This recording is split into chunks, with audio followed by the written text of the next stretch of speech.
नमस्कार, स्वागत है आप सभी का। यूपी ट्रिपल एससी मुख्य सेविका भर्ती में 26 सितंबर को हाई कोर्ट में सुनवाई होनी है। इलाहाबाद हाई कोर्ट में 26 सितंबर की कॉज लिस्ट आ चुकी है और 21 सितंबर को इसके पहले डेट लगी थी।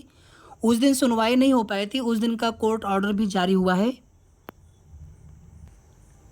इसके बाद आप सभी जानते हैं कि मुख्यमंत्री जी की तरफ से सभी विभागीय अधिकारियों के साथ में एक मीटिंग की गई थी। उसके बाद से फिर ये ऑफिशियल उनके पेज से, ट्विटर हैंडल से ये पोस्ट देखने को मिला था, जिसमें आप देखेंगे किसी भी विभाग की तरफ से भर्ती प्रक्रिया को लेकर के पेंडेंसी ना हो। पेंडेंसी का मतलब है कि जो भी भर्ती प्रक्रिया वर्तमान में चल रही है और जिन भर्तियों को शुरू किया जाना है तो उनके अध्याचन जल्द से जल्द भेजने के निर्देश भी दिए गए हैं मुख्यमंत्री जी की तरफ से। इसके अलावा देखिए मुख्यमंत्री जी से जनता दरबार में कुछ बहनें मिलने के लिए भी गई थी। वहाँ से मामला बहुत अच्छे से उनके संज्ञान में है, तो उम्मीद है कि मुख्यमंत्री जी इस बार सुनवाई करा देंगे और जो भी उसमें जवाब आदि लगा कर के विभाग की तरफ से स्टे को वैकेंट करा लिया जाएगा। उम्मीदें हर डेट पर होती हैं, लेकिन जब तक सरकारी वकील आएंगे नहीं, बहस करेंगे नहीं, तब तक मामला उसी तरह से डेट लग रहा है, सुनवाई हो रही है। तो यहाँ पर सबसे ज़्यादा आवश्यक है कि सरकार की तरफ से, विभाग की तरफ से अपने अधिवक्ता को भेज करके सुनवाई कराई जाए। 21 सितंबर को मामला फ्रेश में लगा था, 2 बार, एक बार रिवाइज में भी केस का नंबर आया था, लेकिन वहाँ पर सुनवाई हो नहीं सकी थी। तो ये 21 सितंबर का कोर्ट ऑर्डर है। इसमें अगर आप देखेंगे तो due to positive of time the matter could not be taken up, यानी कि समय के अभाव के चलते केस टेकअप नहीं हो सका था। 26 सितंबर की यहाँ पर नेक्स्ट डेट और फिर से फ्रेश के लिए लिस्टेड करने के लिए बोला गया है। कोर्ट नंबर 5 में जे मुनीर सर की बेंच में ही मामले पर सुनवाई होगी। कोर्ट नंबर 5 के कॉज लिस्ट 26 सितंबर की देखेंगे तो फ्रेश में सीरियल नंबर 27 पे मामला लगा हुआ है, 27 पे।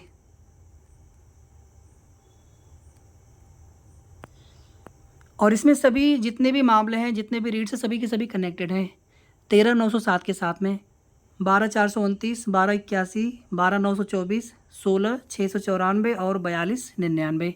तो सभी रीड से कनेक्टेड है। टोटल यहाँ पर देखेंगे तो 6 रीड से कनेक्टेड है और इसमें टोटल 100 पिटिशनर हैं, 100 याचिकर्ता हैं, सुपरवाइजर, संविदा के सुपरवाइजर। तो सभी मामले कनेक्टेड। अगर सुनवाई होगी तो निश्चित रूप से निष्कर्ष निकलेगा। कुल मिलाकर के देखिए, चीज़ें सब लोग समझते हैं कि यहाँ पर लापरवाही होती है शासन स्तर से। अगर मुख्यमंत्री जी चाहेंगे, उनकी तरफ से निर्देश आ जाएगा तो सुनवाई कैसे नहीं होगी, सुनवाई भी हो जाएगी। और स्टे केवल एक इंटरिम रिलीफ मिला हुआ है। अगर यहाँ पर सुनवाई करा ली जाए तो स्टे तो वैसे भी वैकेंट हो जाता। अगर उसमें माननीय न्यायालय को लगता, वहाँ पे अगर उनसे रिक्वेस्ट की जाती तो स्टे तो वैकेंट वैसे भी हो जाना था।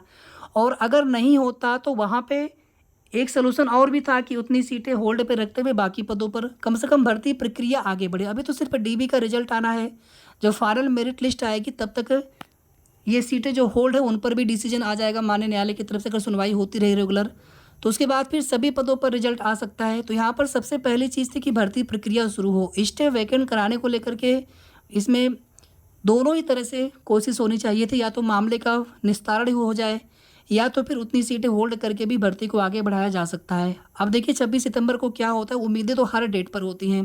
बाकी हमारी ईश्वर से प्रार्थना है कि अब आप सभी का इंतज़ार समाप्त हो। आप लोग कितनी परेशान होंगी, शायद अगर इसका थोड़ा सा भी अंदाज़ा मुख्यमंत्री जी को होता। और कुछ सिस्टर ऐसी हैं कि आप देखेंगे कि इतना ज़्यादा आप लोग मानसिक तनाव ले लेते हैं। आप लोग मत परेशान हुआ करिए। नौकरी है, ज़िंदगी से बढ़कर के नहीं है। ये चीज़ें बिल्कुल एक्सेप्टेबल हैं। हम सभी लोग समझते हैं उस चीज़ को कि जो भी भर्ती में इंतज़ार आप लोग कर रहे हैं, 2021 पेट से भर्ती है, 22 से आप लोग एग्ज़ाम आज कितना है, अगर देखेंगे तो 1 साल हो गया एग्ज़ाम दिए। सोचिए कि 1 साल एग्ज़ाम देने के बाद अभी तक डीबी का रिजल्ट तक नहीं आ सका है, केवल संशोधित आंसर की आई हुई है। तो इंतज़ार नहीं, बहुत ज़्यादा इंतज़ार हो चुका है भर्ती में। और कोई ऐसा भी मैटर नहीं था। सोचिए कि अगर यही मामला अगर अभी और आगे जाता डिवीज़न बेंच में, सुप्रीम कोर्ट में, तब क्या होता। अभी तो सिंगल बेंच में ही सुनवाई नहीं हो पा रही है और आशा करते हैं कि एक बार सिंगल बेंच से मामला फाइनल हो, फिर वो लोग अपना आगे न जाए, लेकिन किसी को आप रोक नहीं सकते हैं। तो बस यहाँ पर जितनी जल्दी भर्ती पूरी हो जाए, इसीलिए बार बार आप सभी से आग्रह करते हैं कि सबसे पहले तो स्टे वैकेंट हो। स्टे वैकेंट होने के बाद जितनी जल्दी रिजल्ट आ जाए, क्योंकि फिर आगे कोई ना कोई दिक्कत उसमें देखने को मिल सकती है। तो तुरंत वहाँ पे रिजल्ट जारी हो। और जैसा कि सचिव सर ने आश्वासन भी दिया था कि रिजल्ट तैयार है, स्टे वैकेंट होते ही रिजल्ट हम डिक्लेयर कर देंगे। तो जितनी जल्दी रिजल्ट आ जाए फिर, ताकि उस पर आगे की प्रोसेस स्टार्ट हो, डीबी आदि की प्रोसेस स्टार्ट हो सके।